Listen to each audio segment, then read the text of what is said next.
সেদিন নিজের চোখে দেখলাম কীভাবে নিজের হাতে সবজি চাষ করে তাতে ফল পাওয়া যায়।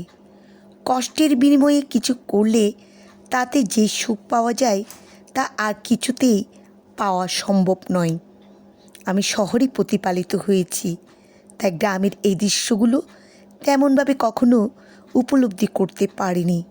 সেদিন এক গ্রামে গিয়েছিলাম, এমন ফসলের দৃশ্য দেখে মন জুড়িয়ে গেল। দেখলাম কলা গাছে কলা, বেগুন গাছে বেগুন, টমেটো গাছে টমেটো, লাউ গাছে কচি কচি বড় বড় লাউ, মিষ্টি কুমড়োর গাছে বড় বড় মিষ্টি কুমড়ো ক্ষেত ভরে আছে। এক মাঠে কত রকম গাছের চাষ করেছে দেখলাম। গৃহিণীরা সারাদিনে গ্রামে ঘরের কাজ করে কি সুন্দর করে এসব গাছের যত্ন করে তা দেখে সত্যি আমি মোহিত হয়ে গেলাম।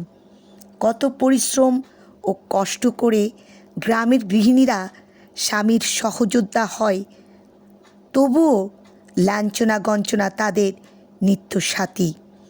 ভাবতেই মন ভারাক্রান্ত হয়ে উঠল। আজও এই সব নারীরা প্রতিবাদ করে নিজের অধিকার দাবি করতে পারে না। শত কষ্ট চেপেও সংসার করে যায় নীরবে।